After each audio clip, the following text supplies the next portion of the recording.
He made his first promise on a crowded boat leaving Cuba, salt water on his face and his father's recipe book under his shirt. In that moment, Rafael Lopez swore no one would ever steal from his blood again, no judge or thief or friend. Across the years in Miami, the promise sat quiet while he fixed cars, paid rent, and kept his head down. Tonight, it stood up in the oil-stained parking lot of El Faro nightclub, where music shook the walls and men fought over a single parking space. Most people there saw hot tempers, chrome bumpers, and two men shoving, but the quiet man by the hood of a faded Chevy saw his line being pushed aside. Here, with headlights cutting through humid air and gunmetal hidden under shirts, a father's promise turned into something the city would later call the Miami Street Massacre. Now, before we walk through that night and the 15 dead men it left, I want to know where you're watching from. While you picture that parking lot and the promise that woke up there, you also have to see the world wrapped around it. Miami in 1985 was bright and broken at the same time. Neon washed over cracked sidewalks. Money poured in from tourists and cocaine, but it rarely settled in the working blocks west of downtown. Out there, families held on by grit, not by savings. Closer to the river and the train tracks, West Flagler Street ran like a tired vein through those blocks. Small shops leaned against each other. Bakeries, tire places, pawn windows with gold chains fading in dusty glass. Heat rose off the pavement. English and Spanish mixed in the air. Police cruisers passed by when they were chasing bigger cases somewhere else. On a corner just off that strip sat Lopez Auto and Body, a low concrete box with a hand-painted sign and a yard packed tight with old Chevys and rusted Toyotas. Oil and gasoline hung heavy in the shade. Rafe opened the gate before sunrise most mornings and closed it long after the streetlights buzzed on. His hands never seemed clean, only less dirty. Folks brought him cars that coughed, stalled, or refused to start after a night at El Faro. Some paid on time, many did not. Rafe kept a school notebook under the counter. Names went in, debts beside them, but he did not send collectors. A bartender short on cash got a brake job anyway. A dock worker left with new tires and a quiet promise to return the favor. A few blocks away, behind tinted doors and pulsing lights, places like El Faro turned that same neighborhood into a night market. Factory workers and lab techs crowded small tables. Homemade rum and cheap beer slid across sticky bars. Official paychecks could not keep up with rent and rising prices, so cash from side jobs, betting, and backroom bottles filled the gap that law left open. In the middle of all that stood Rafe, half in the legal world and half one step outside it. He filed what papers he had to for the shop, but his true security came from the men who knew his work and his quiet fairness. A broken axle fixed at cost, a ride home when buses stopped, a look the other way when a trunk held more than tools. Julio Castillo had been one of those men once. Before the rooftop bars and fancy shirts, he leaned on the same counter, grease on his forearms, trading jokes in Spanish while they bottled small batches of Rafe's rum in the back room. People liked Julio's smile and easy talk. They trusted Rafe's silence more. Together, they seemed solid, like two bolts holding the same frame. Around them, trust in police ran thin.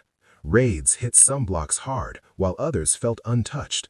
Word spread that certain dealers stayed open because someone in uniform looked the other way. In that climate, men in West Flagler learned to solve trouble at their own level. Respect, debt, and old promises mattered more than distant courts that spoke a different language and moved too slow.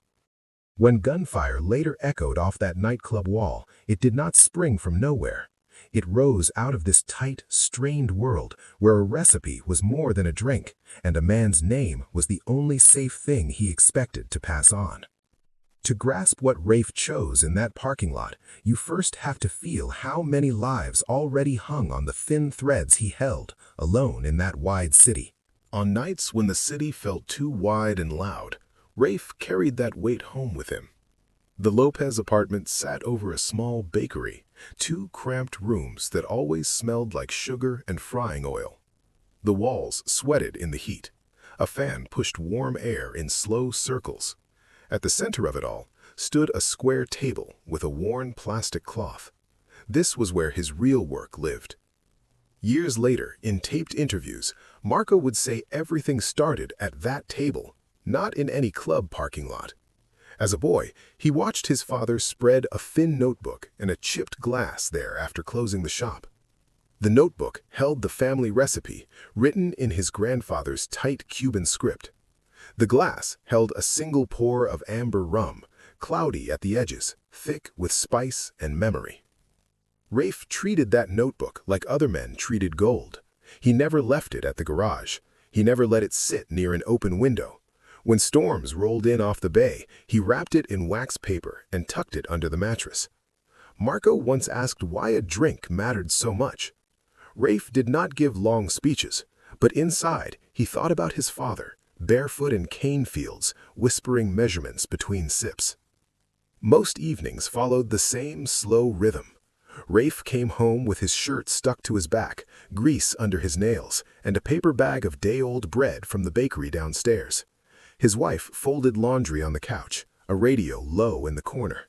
Tomas kicked a scuffed soccer ball in the hall until someone yelled from below. Only after dinner dishes clinked dry did Rafe bring out the notebook and the bottle. He poured no more than a finger's width in each son's glass. Even at 12, Marco knew not to reach for more. This was not about getting drunk. This was a lesson. Rafe named the plants, the cuts, the slow fire it took to make the rum right. Then he spoke in that low, even tone about what the recipe meant. It was their land, their savings, their story, all boiled down and bottled.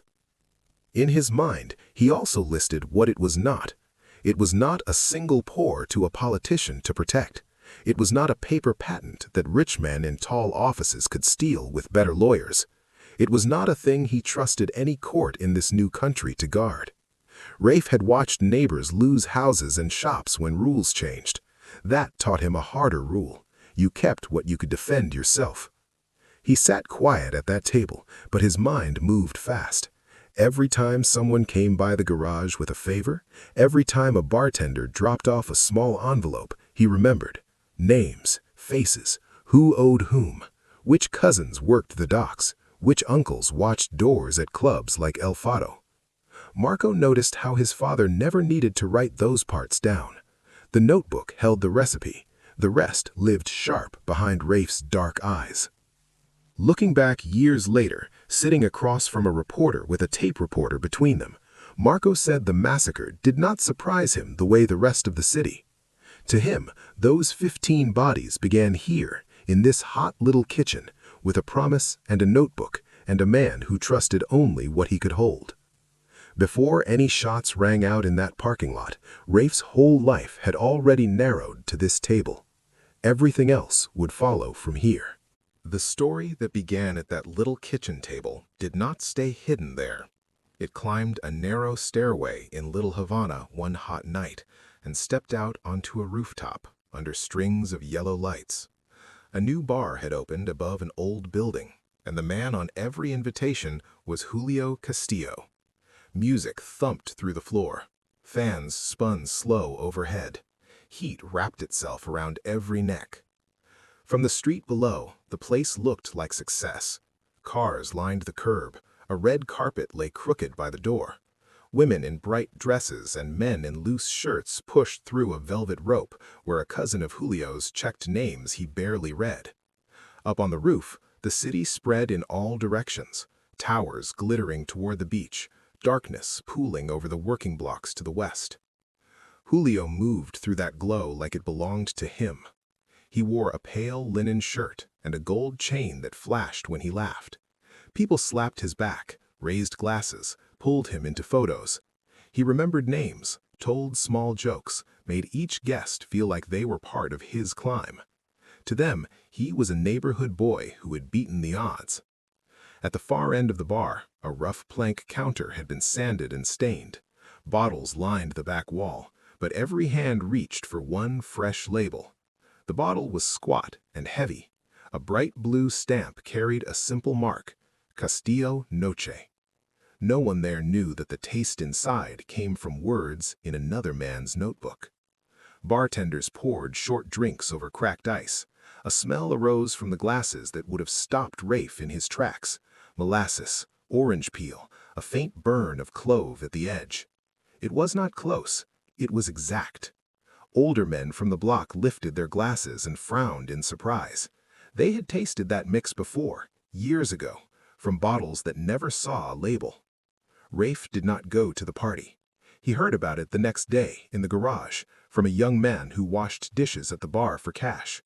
While Rafe changed a fan belt, the boy talked about the view, the music, the new drink everyone loved. He said Julio called it his special make, something he had worked on in secret. Later that week, a small local station aired a clip from the launch. Cameras caught Julio on the roof, city lights behind him, bottle in hand. The host asked about the recipe. Julio smiled straight into the lens and said it came from long nights and hard work, from his own family's little secrets. He never formed Rafe's name with his mouth. In the Lopez apartment, the television cast blue light over the same table where the notebook rested. Rafe sat forward, elbows on his knees, listening to each word. His wife watched his face more than the screen. Marco and Tomas stood in the doorway. In that short segment, they saw 10 years of quiet work stripped away and dressed up in another man's story. What cut deepest was not only the theft of taste, it was the way the crowd on that roof cheered when Julio spoke, how reporters nodded and wrote notes while he claimed a history that was not his. Around him stood bar owners, dock hands, and even a landlord who once took cash from Rafe when the shop almost failed. Their smiles told Rafe exactly where they now placed their bets. The segment ended with a wide shot of the party, glasses lifted high as fireworks popped tiny sparks over the skyline. The sound faded. In the small apartment, the fan ticked. Rafe reached for the remote and turned the screen dark. He did not say what he would do next, but inside his chest, the old promise shifted, no longer content to sit on paper. The city had chosen its darling. Now he had to decide how, or if, a quiet man answered a theft shouted from a rooftop. By the time the television went dark, Rafe already knew no lawyer was coming to save what lived in that notebook. Morning came anyway. The city woke to traffic and heat and the same old talk on Spanish radio. At Lopez Auto and Body, the gate rolled open like it always did. Cars lined up crooked along the curb. From the street, nothing looked different. Inside his chest, everything had shifted. He moved through the shop on habit. Hands tightened bolts, checked fluids, listened to engines. His mind sat somewhere else, turning slow, heavy circles. In one pass, he saw every man who had ever stepped through his gate with a favor to ask. Bartenders, club owners, dock workers, cousins of cousins. A pattern rose behind his eyes, clear as a wiring diagram. For a brief span, he let himself think about courts. He pictured some stranger in a suit listening to a story about a stolen family recipe from Cuba, handed down by word of mouth, never filed, never registered. He imagined walking into an office with that thin notebook and walking back out with nothing but a shrug and a bill. Across town, Julio would keep pouring drinks on that roof. He had seen neighbors lose shops over leases they never read, houses over bank letters they barely understood. The lesson stuck, the law guarded paper that poor men did not own.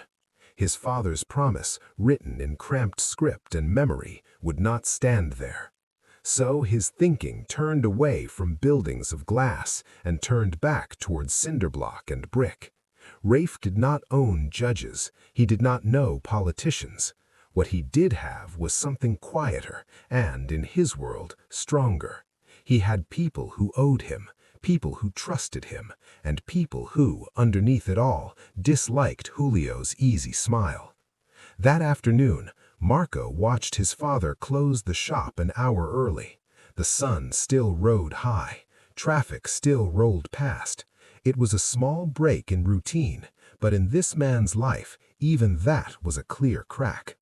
Rafe walked not toward any office, but toward the places where his real protection lived. A short block away, an old bar sat deep in shadow, open since noon. Farther on, near the river, a dockyard gate sagged on one hinge. Above them all lay a web of faces and favors stretched over years. At the bar, men who had once tasted his rum leaned on chipped wood. They knew how that rooftop drink should not exist. On the docks, workers who had paid late for brake jobs watched new barrels marked for Julio roll past. In walk-up apartments, landlords counted cash that now came from Castillo Noche instead of wages. Rafe listened more than he spoke. He let people talk about Julio's party, about the new label, about how money flowed faster around him now. Each word slotted another piece into place. Names and roles formed a chain. Who brewed, who stored, who moved, who sold, who gave warnings when police eyes turned their way. In his notebook at home, he guarded the recipe. In his head, he now started a different list. Men, not measurements. 15 would end up there, but not that first day. This was the start of a map, not a hit list. The choice he made in these hours was simpler and, in its own way, more dangerous. He decided there would be no quiet surrender to erasure. If the courts would not see his loss, then the streets would. He would not beg the law to care. He would make sure the people who had switched their loyalty from his table to Julio's roof felt what that choice cost. From this point on, every visit, every nod, every small question he asked a neighbor served one plan: pull the supports out from under Julio's network, one person at a time, until those men stood alone. Only then would the promise from that crowded boat take its full shape. From the moment Rafe chose his path, small steps started to change the shape of Julio's world. He did not rush. He walked the same streets he always had, in the same work boots, with the same slow, careful gait. To anyone watching, it looked like a man heading home after a long shift. Only his sons knew he was moving with a new purpose. First, he turned into a dim bar 2 blocks off Flagler. The place smelled like bleach and stale beer. An old jukebox hissed in the corner. Behind the counter stood Luis, the bartender who had once paid for a transmission with nothing but a promise and 2 envelopes over 6 months. When he saw Rafe, he wiped his hands and leaned in. "You heard about Julio's new stuff?" Luis asked, trying to sound light. Rafe met his eyes. "I heard. I know it's in those bottles." Luis's smile slipped. He looked down the bar, then back. "Do you want me to stop pouring it?" "I want you to stop holding it for him. No more cases in the back, no calls when cops cruise slow. Just let him stand on his own feet." There was no threat in his voice, only a tired finality. Luis thought about unpaid bills, about the brake job that kept his car on the road. He nodded once. "All right, viejo. For you, I can do that." Later that week, Rafe walked along the river where metal gates guarded the docks. The air tasted like diesel and salt. He waited near a stack of pallets until a broad-shouldered man in a sweat-stained shirt stepped away from a forklift. Arturo had needed new tires in a hurry after a crash. Rafe had looked at the bent rim and said, "Pay me when you can." Now Arturo wiped his forehead and said, "Julio's shipping more barrels this month, wants another corner of the warehouse." Rafe shook his head. "No more space from you. Tell him you're full. When trucks come late at night, let them find a locked door." Arturo frowned. "He's got temper, Rafa, and friends." "You know my temper too," Rafe answered, softer. "I never came at you with it." Memories shifted behind Arturo's eyes. In that silence, another thread in Julio's safety net frayed. He muttered, "I'll say the boss changed the rules." As the days stretched into weeks, these quiet talks stacked up. A landlord raised the rent on a back room Julio used, then failed to return his calls. A small grocer refused to keep boxes in a storeroom. A cousin who drove a taxi forgot to give warnings when unmarked cars rolled by. None of them shouted. None of them named Rafe. They just stepped back, one after another, until Julio's men had fewer doors to knock on. One humid night, Rafe led Marco and Tomas down a narrow alley off Calle Ocho. Trash cans lined the wall. A bodega's back door leaked yellow light. They kept to the shadows, listening. Soon, a young runner in a ball cap pushed through the door, arms wrapped around a crate of bottles stamped Castillo Noche. "That's one of them," Marco whispered. Rafe nodded. "Watch how alone he is now." The boy set the crate in a rusted sedan and checked the street. No lookout leaned against the wall. No older cousins smoked at the corner ready to give warning. The slow retreat of support had left him exposed, though he did not feel it yet. He drove off. The Lopez men followed on foot for a block, then turned away. This was not the night for bullets. It was a night to take measure. In Rafe's head, each small shift clicked into place. Julio still looked strong from the rooftop, but underneath, the old favors were gone. What held him up now were fear, short-term cash, and pride. Those things broke easier than loyalty. Years later, investigators would pore over bar tabs, dock receipts, and rent slips. On their charts, a strange dip would appear in the months before the massacre. To them, it would look like a stressed supply chain. To Rafe, walking out of that alley with his sons, it meant something simpler. The man who stole his legacy was running out of hands to catch him if he fell. By late June, the gaps in Julio's support were clear, but one man still held a key place in the chain. His name was Hernando Ruiz, though everyone called him Nando. He owned 3 vans, knew every back street between the docks and the clubs, and had been running quiet errands for both Rafe and Julio for years. If barrels moved, they often rolled in Nando's vans. One sticky afternoon, Rafe found him at a small street cafe near the bus depot. Metal chairs scraped tile. Buses hissed as they pulled in and out. Nando sat with a plate of rice and beans, sweat darkening his collar. He grinned when he saw Rafe, waving him over like old times. "You here?" Nando said, tapping his fork on the table. "Julio's talking about more routes. Might need new tires on the van soon." Rafe sat across from him, eyes steady. "I'm asking you to back away from his work. No more runs, no more crates. You've made enough from my recipe already." Nando laughed, short and sharp. "Come on, viejo. You made a good thing. Julio made it bigger. That's how it goes. You think this belongs to one man forever?" He shook his head. "You got your shop. Let the rest of us eat too." That shrug cut deeper than the rooftop party. Here was a man Rafe had once helped rebuild an engine on a Sunday for no pay. Now Nando treated the recipe like air, free for anyone strong enough to breathe it in. The old code, about asking, about honor, about giving credit, meant nothing at this table. Rafe's jaw tightened. "I'm not asking again," he said, voice low. "This isn't just business to me." "Yeah, well," he answered, wiping his mouth with a napkin. He stood, slapped a few bills on the table, and walked off toward the depot. That was the moment a line snapped inside Rafe. Pulling away support was one thing. Leaving a man like Nando in the middle of Julio's routes was like leaving a bridge standing after you'd mined both banks. If he stayed, barrels would keep rolling, warnings would keep moving, and Julio would always have one safe path left. Night settled heavy over the Miami River hours later. Dock lights cast weak halos over black water. According to police radio logs, the call came in at 10:43 p.m. Shots fired near a loading bay, one male down. Dock workers later told officers they heard 3 quick cracks, then boots running on wet concrete. When paramedics arrived, Nando lay on his back near his favorite van, shirt soaked dark. 2 bullet wounds marked his chest, a third had torn through his shoulder. His keys still rested in his hand. No witnesses claimed to have seen the shooter. Cameras, if they existed, weren't working that night. One young medic, fresh on the job, would later say in a statement that Nando kept trying to speak, lips moving around words that never formed. He died before reaching the hospital. On paper, it became another unsolved riverfront killing in a city that had seen too many. For the people who knew the code, the message landed clear. Word spread through bars and back rooms by morning. The man who ran for Julio and laughed at Rafe was gone.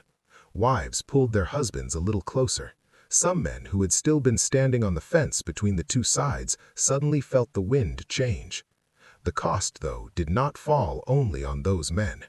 Nando's wife woke to a knock, a folded flag of information in a stranger's hands. Your husband, your provider, your familiar shape in the doorway, is not coming home. Their boy, 10 years old, stared at the floor while voices in uniforms filled the small room. Marco heard about the death at the garage. He knew, without anyone saying, who had given the order. That night, he lay awake, hearing river water slap against pilings in his mind. A man they had eaten with, joked with, now gone. The first body tied in his heart, if not yet in the paperwork, to his father's promise. Rafe felt that weight too, but he did not back off. In his view, the bridge had been removed. Julio's routes were weaker. The network knockout had moved from talk to blood. There was no going back to quiet favors now. In the days after Nando's body left the riverfront, the city kept moving, but the air around Julio's crew turned heavier. Men who had once joked in the open now spoke in doorways. Wives watched from windows. Kids felt the tension without knowing its name. On the third floor of a tired brick building in Alapata, a woman in a faded dress climbed the narrow stairwell with grocery bags cutting into her hands. Her belly pushed against the thin fabric. The baby inside kicked once hard. Halfway up, she paused, pressing her back to the peeling wall. Outside, a siren wailed and faded. This was Marta, cousin to one of Julio's runners. Her husband, Felix, had started hauling crates for Castillo Noche after losing his job at a warehouse. The money helped keep food on that table, pay part of the rent. It also tied his name to the same chain that had just snapped around Nando's neck. Rafe followed her up those stairs one evening, his boots soft on the concrete. He was not there to threaten her. He'd come to speak with Felix's older brother, a man who managed the building and had once brought a rust-eaten Oldsmobile to the garage begging for mercy.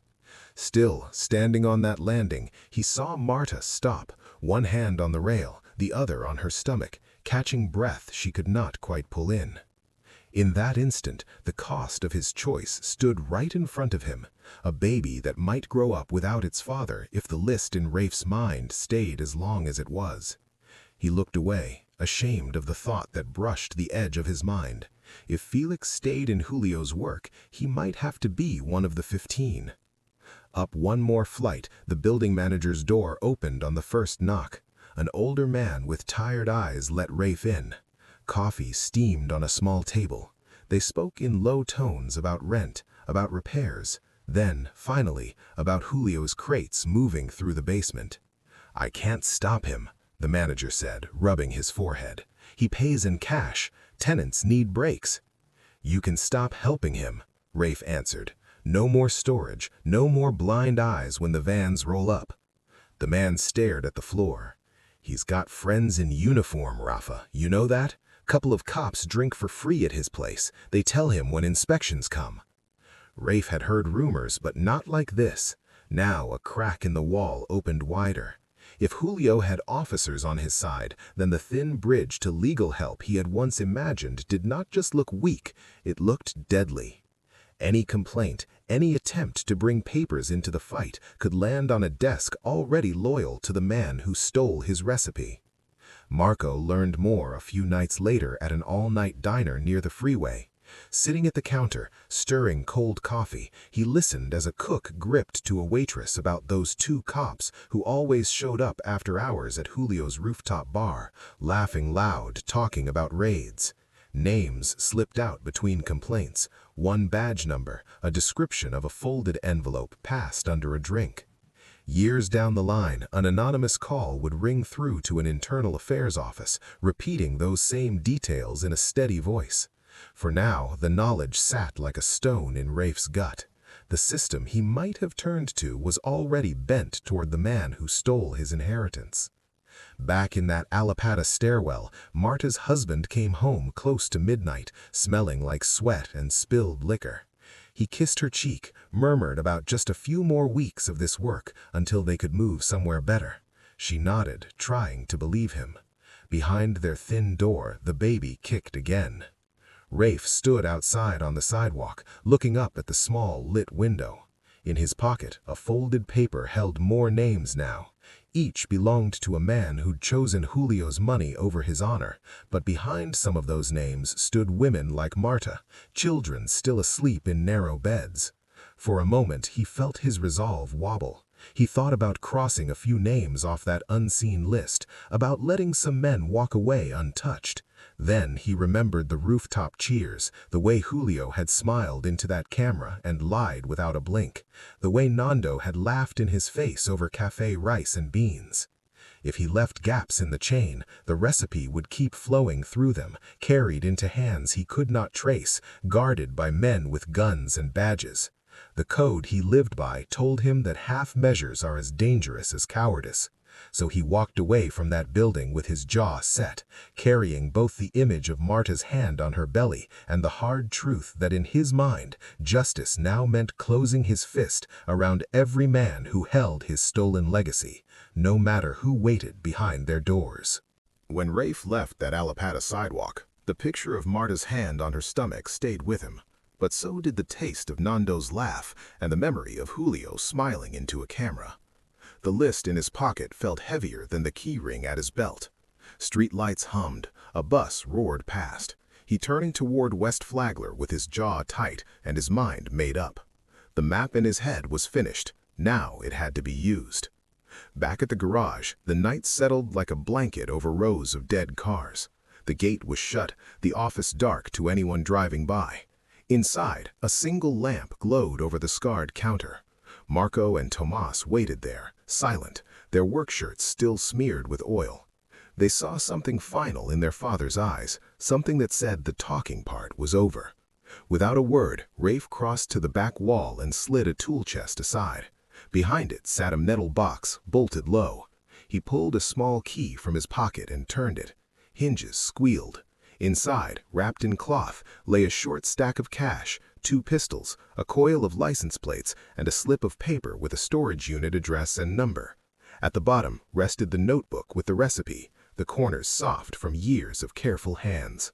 He took the notebook out first, not to bring it along, but to put it away somewhere safer. From his shirt, he drew a plain envelope already addressed in neat print to a local reporter whose stories he trusted more than any official file. A second envelope bore a federal address. He slid copies of his ledger pages into both. If he did not walk away from what came next, at least the truth about the theft would reach someone outside this tight circle. Then he took the pistols and the plates.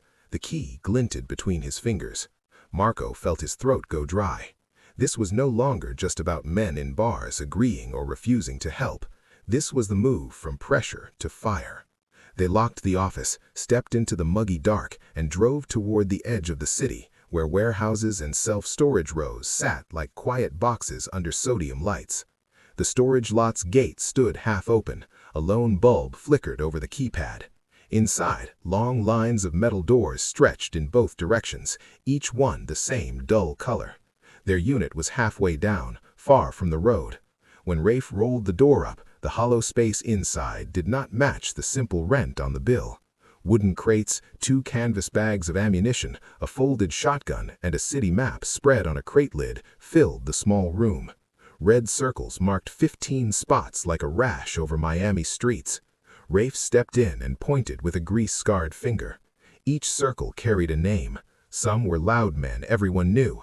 Others were quiet figures who stacked boxes, watched doors, made calls. All had touched the stolen recipe for profit. Because of the talks he'd had in bars and basements, he knew their habits now. Which time they left clubs, which alleys they cut through, when they sat alone in cars, thinking the night belonged to them. He spoke low as he traced routes with his hand. Tomas would ride with him to hit the hardest knots close to El Faro. Marco would take a separate car, swapping plates halfway through, aimed at the loners on side streets with no family nearby. The code stayed clear. No women, no children, no shots into crowded rooms. Each mark had to stand alone when the bullets came. That, Rafe told himself, was mercy inside a plan that had no real kindness left. Marco's fingers brushed one of the circles and paused over a name linked to a small apartment where he'd seen toys on the floor. Doubt rose like bile. He pictured Marta again and other women he barely knew, faces lit by tired kitchen lamps. Ending these men might stop the spread of the stolen recipe, but it would also break homes already hanging by threads. Rafe laid a hand on Marco's shoulder, heavy and brief, then went back to loading magazines. The moment for debate had passed when Nando hit the concrete. They worked in tight silence, metal clicking, canvas rustling. Outside, a train horn moaned in the distance. When everything was packed, guns loaded, routes fixed, spare plates ready, Rafe closed the storage ledger and left it on the crate beside the city map. If someone ever found this place, the lines would tell their own story. He pulled the door down until it rattled shut, slid the lock through, and turned it with a final snap. On the drive back toward West Flagler, the glow of El Faro's neon sign grew brighter ahead, buzzing against the dark. Cars already crowded the lot, music thumped through walls, and men shouted over engines and horns. Rafe parked a block away and killed the lights. The three of them sat for a brief still moment, each alone in their own head. By sunrise, 15 men tied to Julio's theft would be dead or dying. What the city would look like when that light came up was a question no one in that car could truly answer yet. By the time gray light slipped over Miami, the plan from that storage unit had turned into bodies on the ground. 15 men Rafe had circled were now sprawled in alleys, slumped in cars, or face down on hot concrete near the places where they'd once felt safe. At 5:17 a.m., the first call reached 911 from a side street 2 blocks from El Faro. A woman heading to open a bakery had seen a man half under a parked car, one shoe gone, shirt dark and wet. Dispatch logged it as a possible drunk until the patrol car rolled up and the officers saw the neat holes in his chest. Paramedics worked in the weak dawn light, checking for a pulse they didn't hope to find. Neighbors watched from doorways, arms folded tight over thin shirts, and told the uniforms they hadn't seen or heard a thing. The dead man's wallet held a Castillo Noche bar card and a folded slip with a number scribbled on it. A wagon carried him toward the county morgue. Before that van even cleared the block, another call lit up the board, this time from a gas station near Little Havana, where a clerk had found a man in a blue jacket lying still by the car wash. A third call came from a quiet corner by the river, then a fourth from a cul-de-sac where kids usually rode bikes in circles after school. In the cramped 911 room, a dispatcher traced each spot on a paper map taped to the wall. The dots formed a rough line across the city. Same hour, same kind of voice on the phone, always the same last word in the report. Mail. Down in the county morgue, the night shift had been quiet until the doors swung open with that first black bag. A tech slid the body onto a metal tray, lifted the zipper, and read the temporary toe tag out loud for the log. By 7, 2 more bags waited in the hall. By 8, 6 trays held still shapes with the same early morning dew in their hair and the same faint smell of exhaust on their clothes. All of them were men, most between 20 and 40, most with Spanish surnames on the intake sheet. Many had small scars across their hands and fingers, the kind that come from tools, boxes, and long nights of hard lifting. When Dr. Patel began her first cuts, she saw the same story written in tissue and bone. Each man carried 1 or 2 small-caliber bullet wounds to the chest, fired from close but not point-blank range. A few had marks on their forearms where they'd tried to pull away or shield themselves, but there were no wild sprays, no random shots that hit walls or cars. Whoever did this had aimed for center mass and hadn't wasted rounds. Ballistics techs dropped slick metal fragments into labeled bags and saw the same groove marks over and over. Signs they'd likely come from the same few barrels. On a side table, the bags lined up like dull gray seeds, while a clerk logged time, date, and case number, without yet knowing most of those numbers would soon fold into one file. By late morning, Dr. Patel stepped back from the 6th table, rubbed her eyes, and picked up the phone to call homicide. She told the detective on duty that 6 men had come in from different parts of the city with the same kind of wounds in the same short window of time. Subscribe if you want the squad room part of this. In the homicide squad, the day started like any other heavy Miami morning. Stale coffee, ringing phones, and a whiteboard already crowded with names. Detective Ortiz sat at his desk, tie loose, flipping through reports from the night shift when the call from the morgue came through. Dr. Patel's voice came flat over the line. 6 men. Same kind of wounds, same narrow window of time, different parts of the city. Ortiz wrote as she talked, pen scratching, chest shots, small caliber, close range, all male, most Latino, age range tight. When he hung up, he walked straight to the big map on the wall and stuck red pins in each address she gave him. A line began to form across Miami, thin but clear. Before he could step back, another patrol sergeant stuck his head in the door. "Got 2 more overnight, Sarge," he said. "One over by the car wash on Flagler, one near the river. Both male, single shooter, no witnesses who'll talk." Ortiz added those spots too. 8 pins now, all from the same night, all between midnight and dawn. Down the hall, another detective cursed softly as yet another shooting report dropped on his desk, this one close to the old dock where Nando had died weeks before. For most people in the city, each of those killings was just another bit of bad news on the radio. In this room, they started to look like parts of one story. By mid-morning, the board showed 9 names: Ruiz, Alvarez, Pardo, Castillo cousin, and 5 more. Next to each, a clerk had taped a photocopy of a driver's license or an old mugshot. Under that sat a short list of known associates and places they were often seen: El Faro, a rooftop bar in Little Havana, certain docks, a few backstreet bars. One young detective, new to the unit, traced those circles with his finger and frowned. "Why do half of these have the same bar written next to them?" he asked. "El Faro?" Ortiz said. The rookie shook his head. "No, the other one, that rooftop joint, Castillo Noche." That name had already crossed their desks months earlier in Vice reports about loud music and late hours, nothing serious enough to move up the chain. Now it sat under 4 of the dead men's photos. Ortiz told a clerk to pull every incident report tied to that bar's address. Back at the big table, the team went case by case. Nando's earlier riverfront killing came up first. The ballistics tech stepped in with cardboard bags of evidence, laying a few on the table. "These same rifling patterns as last night's," he said, tapping thin plastic. "We're almost sure at least 2 of the guns are the same."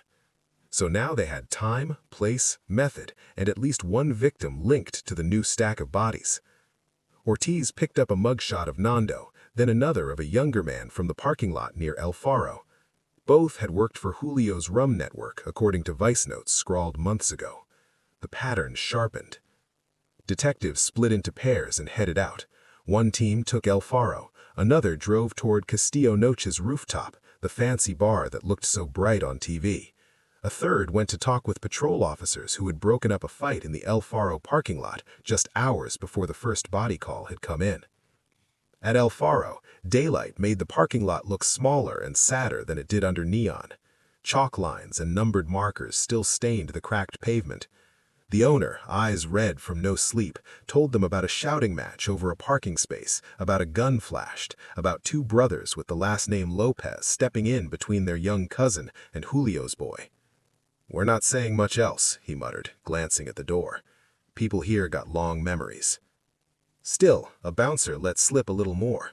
"The Lopez boys were known," he said. "Good mechanics, quiet, been drinking there for years, but lately there had been hard stares between them and some of Julio's men." Up on Castillo Noche's roof, the mood was different. Staff cleaned glasses in silence when detectives asked about the dead men whose photos they laid out on the bar. A waitress bit her lip when they saw Nando's face. A busboy looked away when they pointed to another runner. "Yeah, they worked for Julio," the manager said, at last, voice tight. "What's that got to do with us?" "It has to do with 9 bodies in one night," Ortiz answered. Back at the squad room that afternoon, the lines on the map had grown. A second, smaller map now sat beside the first, one drawn just for Castillo Noche and its known web. Names linked with lines, drivers, runners, bartenders, cousins, landlords. It looked, in rough form, a lot like the picture Rafe had built in his head months earlier. The difference was that now, beside that web, The detectives had written a new name in block letters: Lopez, Rafael. Under it, his sons, Marco and Tomas. The connection came from more than one place. Witnesses at the dock remembered a quiet man in a grease-stained shirt near where Nando fell. A patrol officer recalled seeing a similar figure watching El Faro's lot some nights. A vice file mentioned an old rumor that the smooth taste in Castillo's bottles had originally come from a nameless mechanic who brewed in the back of a garage. The law had finally stepped into Rafe's shadow network, feeling its shape from the outside. What he'd pulled apart in secret now stood half-visible on a whiteboard: missing links, dead men, and a feud over a recipe that for the first time looked like more than just a story neighbors told. Across town from the squad room and its pin-studded maps, another kind of reckoning started in a low, white-walled church off West Flagler. The parish hall downstairs smelled like coffee, wax, and mop water. Rows of metal folding chairs faced a crooked table where a taped-up sign read in 2 languages, "Community Meeting." This was not an official hearing. It was something older and closer to the bone. A room where people who knew each other's grandmothers came to decide what to think. Women filled the first rows. Some clutched purses, others held folded tissues in tight fists. A few were widows now, though that word had not yet settled on their shoulders. One had buried Nando 2 days earlier. Another had just chosen a suit from the back of a crowded closet to dress her husband for viewing. In the back, men leaned against the walls, arms crossed, faces hard. Kids sat on the floor by the kitchen, half listening, half playing with plastic cars. A young priest opened with a short prayer for the dead, his voice soft, hands slightly shaking. When he finished, the room did not go quiet. It buzzed. A neighborhood association lady in a flowered blouse tried to keep order, but the first woman who stood did not wait for her nod. "My husband was no saint," the woman said, chin up. "He worked for Castillo. He did what he had to feed us, but he didn't deserve 3 bullets in his chest like a dog in the street." Her words came out clipped, anger fighting tears. "Whoever did this, he's not some hero. He's a murderer." From the side, an older man with sunburnt skin and thick glasses answered without standing. "What did you think would happen? We all knew the rum came from that mechanic first.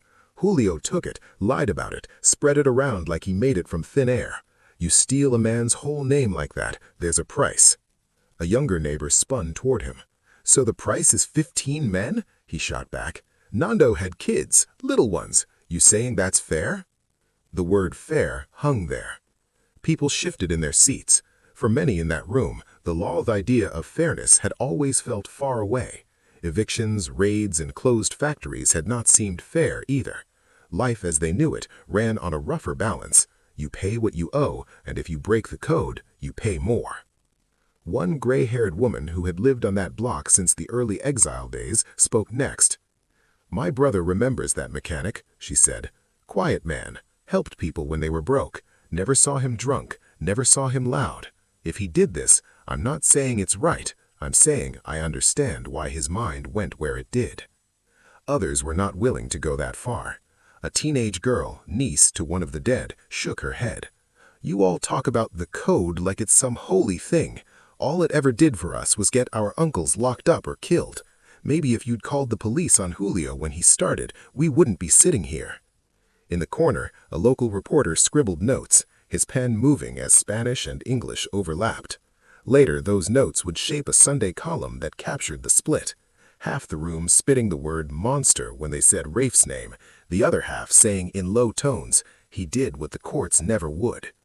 What almost no one in that hall did was speak up for Julio. His name drew mutters, rolled eyes, a hiss from one widow who blamed his greed as much as Rafe's bullets for her loss. The rooftop charm he had worn like a suit did not fit here, among people who knew him when his shoes had holes. In this space, Castillo Noche was not a brand. It was a reminder that he had climbed on another man's back. By the end of the meeting, something important had settled if no one named it. The neighborhood was not going to close ranks around Julio's memory. They might call Rafe a murderer, but they wouldn't make Julio a martyr. When detectives later knocked on doors asking about his early days, about who really made the rum first, more than one person was willing to talk. Rafe's old network, the same quiet paths of loyalty he'd built fixing cars and pouring unmarked bottles, did not rush to shield him from arrest. They also did not rush to polish Julio's story. Instead, they held both men in a hard, uneasy grip, one as the thief who lit the match, the other as the hand that carried the fire through their streets. The church basement emptied slowly, chairs scraping, coffee cups clinking in the sink. Upstairs, candles still burned for the dead. On paper, it was just a community listening session, backed by a parish letter and a small note in the local paper. In truth, it was the place where the neighborhood decided that when the law finally moved, they might not stand in its way, and they wouldn't waste their breath defending a man whose legacy rested on another man's stolen work. Outside the church basement, humid air wrapped around people as they stepped out one by one, talking low. The widows clutched each other's arms. Men lit cigarettes with shaking hands. The reporter with the notebook walked fast toward his car, already shaping the story he'd print by Sunday. By noon the next day, that column sat on plastic tables in cafes and on counters in corner stores. It told the whole city what the church hall had decided without saying it plain. Folks cursed the killings, but they did not praise Julio, and they did not trust the law to tell the story right on its own. At Lopez Auto and Body, Rafe wiped grease from his fingers and read every line twice. Marco watched him over the hood of a car, heart beating hard. The words cut and comforted at the same time. People called the shooter cold, brutal, one of us. They said Julio had built his shine on stolen work. They listed the names of the dead, including Julio and his 2 sons, and tied them all back to Castillo Noche and the old rum roots. What they did not have yet was the name for the man who had walked through that map with a gun. Rafe folded the paper slow. He saw what the neighborhood had chosen. They would not stand in front of him if the police came. They also would not carry water for Julio's ghost. The code of the block had spoken. Now his own code had only one step left. That night, he sat at the kitchen table with the notebook closed in front of him. His wife washed dishes in silence. Marco and Tomas sat on the couch, the television dark. No one asked what he planned. They all knew in their own way. When the sky outside the window shifted from black to dull gray, Rafe pushed his chair back, picked up the notebook, and slid it into a drawer. He left the apartment before the bakery downstairs turned on its lights. The streets felt empty, washed in weak dawn. At the corner, a bus rolled past. He walked instead, past El Faro's stained lot, past shut metal grates, toward the tall building that held the main police station. The closer he got, the more out of place his oil-marked shirt and worn boots looked among clean steps and white walls. Inside the police station lobby, the air smelled like disinfectant and old paper. A tired sergeant sat behind thick glass, flipping through forms. When Rafe stepped up, the man glanced at him, then did a double-take at the calm in his eyes. "I'm Rafael Lopez. I'm here about the men who died last night and this morning."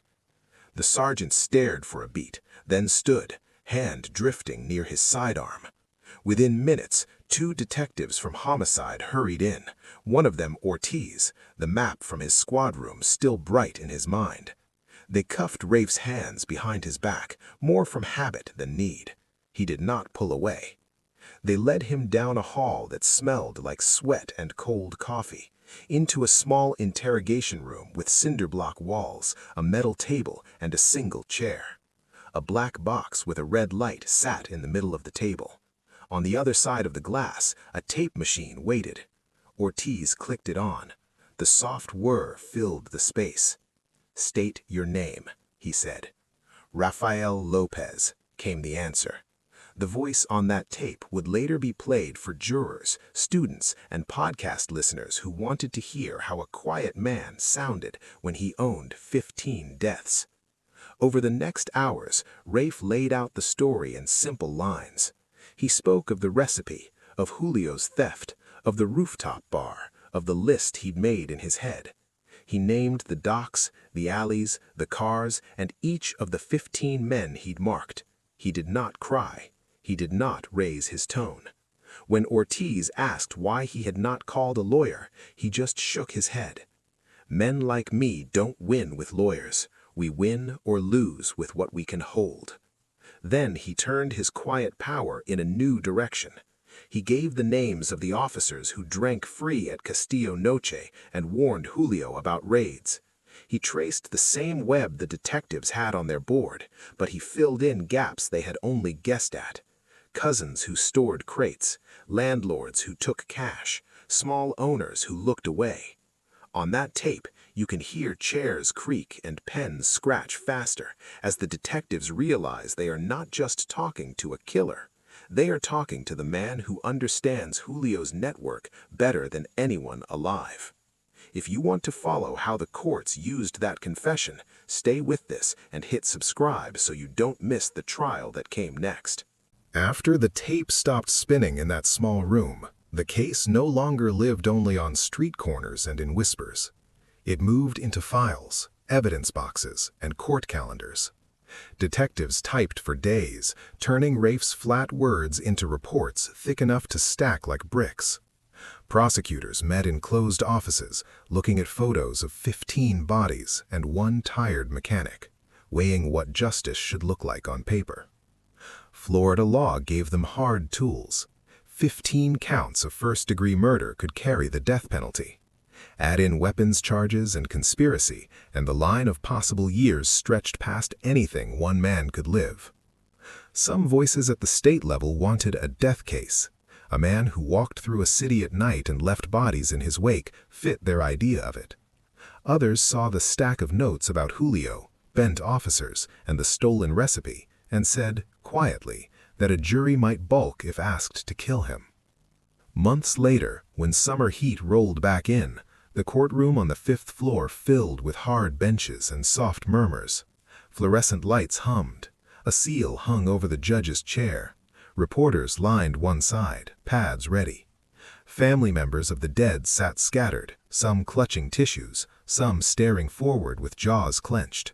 On the other side, the Lopez family took a short row. Marco, his mother, a cousin. Tomas sat at the defense table near his father, charged as an accomplice. Rafe wore a plain jail uniform, the color washed by too many industrial loads. Shackles at his ankles clicked when he moved. He kept his eyes on the table as the clerk read the charges. Each count of murder fell in the room like a small stone, one after another, until 15 lay there between him and the rest of his life. The prosecution laid out its case in a straight, cold line. Ballistics matched bullets from multiple scenes to the same small set of guns. Witnesses placed a man matching Rafe near the El Faro lot, near the docks, near more than one alley where a body later turned up. Most of all, they had the tape. Jurors listened to his own voice talk about names, places, and the choice he made to answer theft with death. Evidence showed more than rage. It showed planning. Maps with marks, storage receipts, license plates pulled from a storage unit. Prosecutors called it a calculated purge, meant to wipe out not only Julio, but almost every man who had touched Castillo Noche from the inside. Then came the other side of the story, drawn from the same network Rafe had used before any shot was fired. Luis, the bartender, took the stand. He spoke of the early days, when plain bottles with no label stood behind his bar, filled with rum made in the back of a garage. He described Julio's launch party and the taste he knew could not have come from that rooftop. Arturo, the dock worker, testified next, hands twisting on his lap. He told the jury how Julio's barrels once sat in a corner he'd reserved for Rafe's work, and how the recipe had shifted without the man who made it. A landlord took his turn, talking about cash envelopes, whispered deals, and the day he raised the rent to push Julio's crates out of his basement. Internal affairs officers spoke about the 2 cops Rafe had named. Records showed free drinks at Castillo Noche, calls made just before scheduled raids, sudden shifts in patrols that always seemed to leave Julio's places untouched. One of those officers had already taken a plea deal for corruption by the time the trial started. His recorded admission played for the jury in a flat, shamed tone. The defense did not argue that Rafe was innocent. They could not. His own words sat too sharp on the tape. Instead, they painted a wider frame. They told the story of a refugee who had watched systems fail his family twice, once in Cuba and again in Miami. They spoke of legacy as the only thing a poor man could truly own, and of a betrayal that cut to the bone in a world where the law had no place for recipes passed from father to son. Marco took the stand for a single long afternoon. He talked about that kitchen table, the small glasses of rum, the way his father had taught him that the notebook meant safety when the world turned hard. His voice did not excuse the killings. He did not ask the jury to forget 15 graves. He just wanted them to know his father was more than the worst night of his life. Closing arguments drew tight lines and left heavy questions. The state said law could not bend every time a man felt wronged. If they let this stand as anything less than murder, they said they would write open season into the books. The defense said nothing could undo what had happened, but begged the jury not to kill a man whose rage grew from neglect and theft as much as from pride. After hours behind a closed door, the jury returned. They found Rafe guilty on all 15 counts of murder, plus the lesser charges. When the judge read the verdict, no one shouted. Some wept. Some stared. Sentencing came later. Multiple life terms without chance of parole, stacked so high that even a young man could not outlive them. The court stopped short of death. Perhaps the confession, the corruption he helped expose, and the stolen legacy weighed on the scale. In the final record, the case name carried both men, State of Florida versus Rafael Lopez, regarding the Miami Street Massacre and Castillo Network. On paper, Rafe was the killer. In the thick files and sworn words, Julio's name sat beside his as the thief who lit the fuse, frozen there for anyone who cared to read. Concrete closed behind Rafe the day the deputies walked him out of that courtroom. Chains brushed the floor with each step. Fluorescent light washed the color from everything. Even the blue of the deputies' uniforms looked thin. In the holding cell downstairs, he sat on a metal bench and waited for the bus that would take him north to a state prison whose name he had never bothered to learn. The sentence had done what bullets and threats could not. It had finished the path he chose the night he circled 15 names on a map. The ride to the prison yard was long and airless. Steel mesh covered the bus windows. Heat pooled around ankles. The air conditioner rattled without much force. Other men cursed, prayed, or stared at the floor. Rafe kept his hands folded, eyes half closed, mind turned not toward where he was going, but toward the small apartment over the bakery, the kitchen table, and the drawer where his wife had put the notebook after the trial. Intake stripped away the last pieces of his old life. Guards took his clothes, his belt, his watch. A camera flashed. Fingers pressed on ink pads, then on cards. A number replaced his name on forms and on the small tag sewn inside his prison shirt. When they led him through echoing halls to his cell, the sound of other men shouting bounced off the concrete in dull waves. In that world, routine became its own kind of shield. Mornings meant count, then chow that tasted like salt and metal. Days meant work in the auto shop for a few cents an hour, where Rafe found something almost familiar in the coils, belts, and grease. Even evenings brought the yard, where gangs watched each corner. He kept to a narrow path along the fence, speaking little, fixing radios and small motors for cigarettes he never smoked.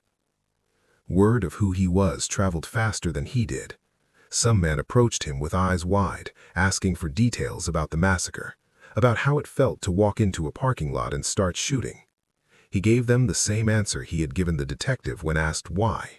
Short, flat lines, with no thrill in them. Over time, those who wanted excitement drifted away. Those who had lost things to theft or bad faith sometimes stayed, sitting on the bench near him in silence. Outside the walls, the Lopez family scattered in slow motion. The garage on West Flagler changed hands. A new sign went up over the faded paint. His wife took a job cleaning offices at night, then moved to a smaller place when the old landlord raised the rent. Tomas served his own sentence in another facility, harder and younger, carrying a mix of loyalty and regret that no one could untangle for him. Marco left Miami for a while, then came back to work in a small parts warehouse, keeping his head down. Years slid by in steady lines of count, chow, and yard. Rafe's hair went gray, his back stiffened, but his eyes stayed clear. Outside, the garage changed owners, his wife moved apartments, and Marco learned to live without waiting on calls from any court. About 10 years in, a guard called his name for a visit. In the bleach-bright room, Marco sat at a plastic table with a manila envelope stamped property release. Inside lay the notebook. Rafe slid it across and said, "You don't sell this, ever." Marco nodded and carried the family legacy out alone into the hot Miami afternoon waiting outside. Marco stepped out of the prison gates with the notebook pressed flat under his arm. Heat rolled off the parking lot, carrying the smell of tar and exhaust. For a moment, he just stood there, staring at the page edges through the worn cover, feeling how light it was for something that had cost so much. Years had already passed since the night of the massacre. More would pass before anyone in the families could say the word normal without flinching. Loss did not stay sharp forever, but it never left. It spread out, thin but steady, through birthdays, graduations, and empty chairs at kitchen tables. For the Lopez family, life shrank and stretched at the same time. Rafe lived out his sentence day by day, waking to counts and locks and the rattle of keys. His wife moved to a small duplex farther from downtown, taking cleaning work wherever she could find it. She kept old photos in a box under her bed, not on the walls where people might ask questions she did not want to answer. Tomas served his own time in a closer facility, rougher than his father's. He stepped out on parole in his 30s with a scar along his jaw and a bitterness that sat behind every word. Jobs did not come easy for a man whose name had run on every local channel. He bounced between construction, warehouse shifts, and weeks with no work at all. Some nights he sat on the edge of his bed, staring at his hands, wondering which part of the old code had been worth this. Marco chose another path. He kept the notebook locked in a small fireproof box in the back of a rented room. Some nights he opened it, not to brew, but to remind himself the recipe was real and not just a ghost story. He turned down offers from men who hinted they could bring the old taste back for the right cut. To them, he only said he was done with that world. On the other side of the story, families of the dead built lives around absence. Nando's widow moved in with her sister in Hialeah, taking a job at a sewing shop. Their son grew quiet in school, then angry in his teen years. Teachers marked him as at risk, another boy haunted by a father who appeared only in one faded photograph by the TV. Julio's widow left Miami within a year. The rooftop bar closed under a cloud of police tape and bad press. Years later, a chain restaurant would stand in its place, staff and customers unaware of the blood once tied to that address. Her younger son, who had never drawn a gun in that parking lot, tried to change his name in another state. Paperwork could shift letters. It could not erase the stories people carried in their heads. Some families clung to anger at Rafe, needing a clear villain to point toward when the weight of bills and grief felt too heavy. Others shifted their blame to Julio, saying he had walked them all into the line of fire by stealing something that was never his. In late-night talks around worn tables, the dead men's brothers and cousins argued about which hurt worse, the bullets or the lie at the center of it all. Community groups tried small acts of repair. One summer, volunteers painted a mural on a blank wall near the old neighborhood. Faces of the 15 men, a bottle pouring out into the street, a pair of hands letting the liquid fall. No hero stood in the center, no clear message told viewers what to think. Underneath, someone wrote in small letters, "We all paid." When Marco first saw the mural, he stood across the street, hands in his pockets, watching kids ride past on bikes without slowing down. To them, the painting was just part of the block. To him, it was the closest thing to truth he had seen outside a courtroom. Not a legend, not an excuse, just a picture of how far one stolen recipe and one old promise had reached into people's homes. Years slid into each other after the trial. Miami changed its face again and again. Towers climbed higher along the water. Old one-story shops on West Flagler fell to make room for strip malls and glass fronts. Neon signs like El Faro's dimmed, then vanished, replaced by cleaner logos that gave no hint of what had happened on those streets years before. Farther inland, the neighborhoods that had fed Castillo Noche and Rafe's Garage felt both older and more crowded. Rents rose. Families doubled up in small apartments. New waves of immigrants brought new names, new stories, but the same long hours and thin paychecks. The homemade rum that had once slipped through back doors gave way to other trades. Crack in the late 80s, pills later, then powders that teenagers whispered about in schoolyards. For most of the young people growing up under that new skyline, the Miami Street Massacre was just a phrase they heard from older relatives on hot nights when stories ran long and sleep came slow. They knew it meant 15 dead men, a parking lot, and an old mechanic who never came home again. They did not know the taste of the rum at the center of it all, or how long the fight over it had burned under the surface. Inside City Hall, the case lived in a different way. 15 years after the trial, a public safety hearing drew a crowd to a paneled room on an upper floor. Council members sat in a row, nameplates shining under bright lights. Behind them, a slide projector hummed. On the wall, charts showed complaint numbers, use of force cases, and a timeline of corruption probes. One line on that timeline marked the year 2 officers lost their badges for taking free drinks and phone calls from Julio Castillo. A young policy aide clicked a remote and brought up a slide titled Lessons from 1985, Informal Codes and Formal Failures. It listed the massacre case, the bar, the rooftop parties, and the way neighborhood loyalties had both hidden and then exposed the truth. Community advocates stepped up to the microphone. Some were children of the people who had sat in that church basement years before. They spoke about how hard it still was to trust a system that had once looked past certain bars and blocks.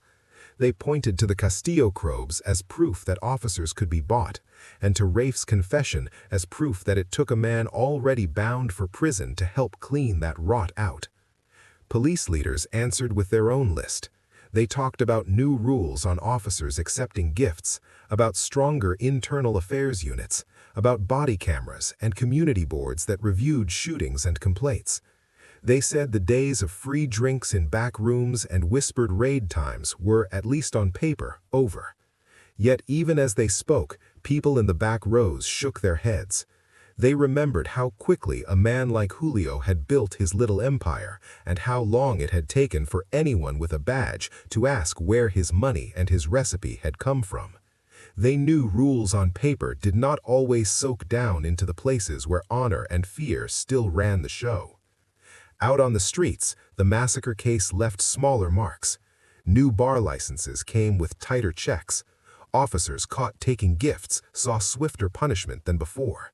Training academies used the story as a cautionary tale, not only about violence, but about what happens when enforcement looks the other way, while quiet thefts and small corruptions grow into something large enough to explode. Still, pressure did not leave the city. Factories closed and never came back. Tourism rose and fell with storms and headlines. In the cracks between, new networks formed. Dealers on corners, scam artists in phone rooms, digital thieves behind screens. Each had its own web of favors, fears, and unwritten rules, not so different from the rum routes that had once wound from docks to bars. For Nando's son, now a grown man with his own kids, the massacre was not an empty chair at Christmas and a name on a mural that tourists barely glanced at. For Marco, walking to work past newer shops and older ghosts, the city's changes felt thin over the old hurt.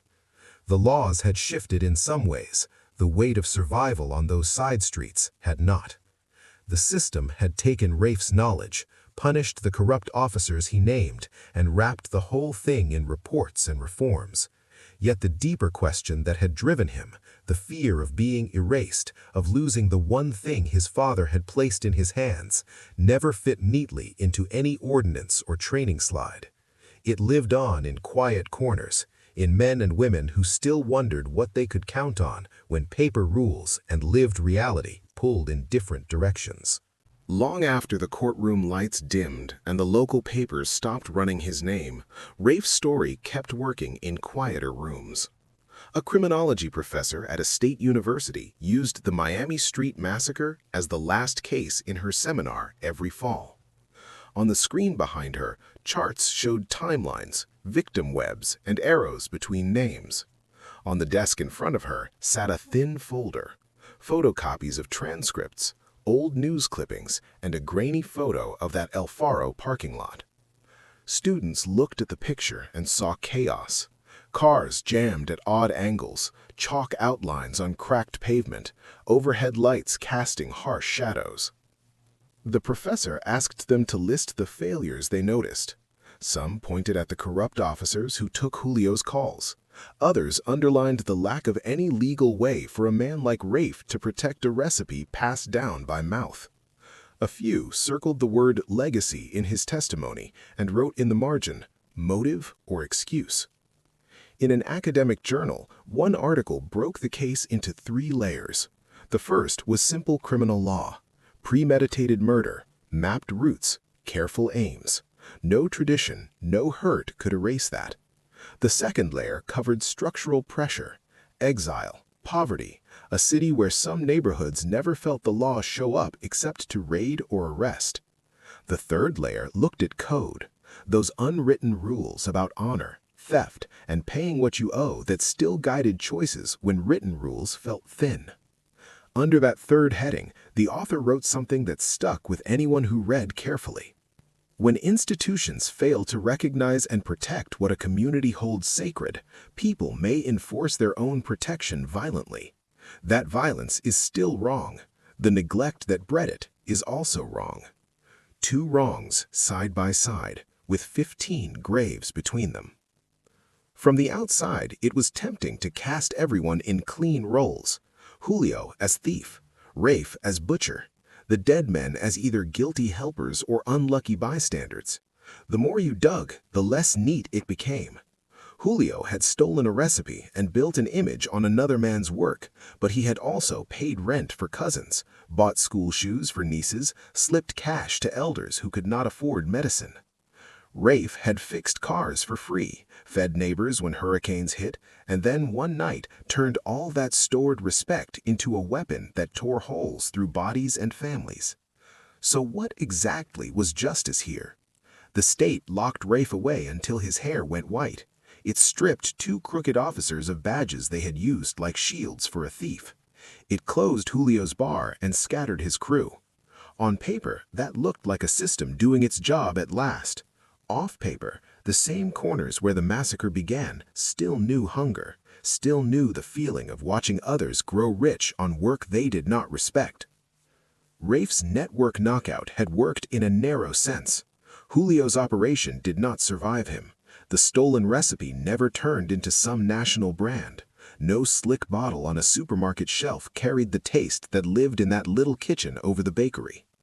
In killing the men who held his secret, Rafe had stopped its spread. He had also killed the only world where that recipe meant more than a line in a stranger's paper. When you look at the whole arc from that crowded boat leaving Cuba to the storage unit with 15 red circles on a map, another question sits beside the first.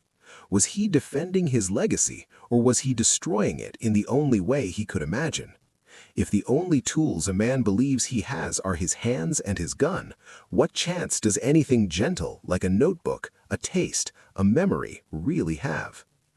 In the end, the massacre became a mirror more than a myth. It reflected a city that let some lives dangle over the edge, a culture that prized honor yet gave men few peaceful ways to defend it, and a legal system that saw property on paper clearer than it saw heritage in a glass. When people now say they understand why he did it, that understanding should not feel comfortable. It should feel like a warning. The warning that grew from this story did not stay locked in books or court files. It moved into living rooms, headphones, and glowing phone screens many years later. Today, a true crime host sits in a small studio not far from where El Faro's parking lot once baked in the sun. He leans toward a microphone and he tells you about Rafael Lopez, Julio Castillo, 15 dead men, and a recipe that never made it to a store shelf. Foam panels soften the room. A red light burns over the door. On the desk, there is a laptop, a stack of photocopied court records, and one old photograph of that lot on West Flagler. The chalk lines are clear, so are the oil stains. In the corner of the photo, you can just see the glow of the nightclub sign that no longer exists. Outside the studio window, traffic hums past in steady streams. Drivers on their way to work roll over the same streets that once held bodies and blood. Most of them do not know the names of the men who died. They do not know the name of the mechanic who shot them, or the partner who stole from him, or the officers who looked the other way for drinks and cash. The host has done his homework. He has the trial transcripts. He has the news clips. He has pieces of Marco's later interviews where a son talks about a father he loved and feared at the same time. He even has copies of a few pages from the ledger that mapped Julio's network, shared years later by a reporter who kept them safe. One symbol sits at the center of his script. It is not the gun. It is the notebook with the recipe. That thin book moved from Cuba to Miami, from a boat to a kitchen drawer, from a prison table back into Marco's careful hands. Because Marco never sold it, the taste inside stayed private. No brand stole it. No company turned it into a label on a supermarket shelf. If you walk the block where El Faro once stood, you will not see any sign of the massacre. A strip mall stands there now. People go in and out for cheap food, phone cases, manicures. A few blocks away, the mural with the 15 faces fades under years of sun and rain. Paint flakes, new tags cover part of it. Children ride past on bikes and barely glance up. Somewhere across town, that notebook still rests in a small box. Marco is older now. His hair has gone gray at the edges. When he opens the box, he smells paper and dust, not molasses and spice. He could pour the recipe back into the world. He chooses not to. In his mind, to sell it would be to pretend the price his father paid was clean and simple. It was not. This is where you come in. You have walked through this story from that first promise on a crowded boat, to the rooftop theft, to the parking lot fight, to the night of 15 shots, to the life sentence that followed.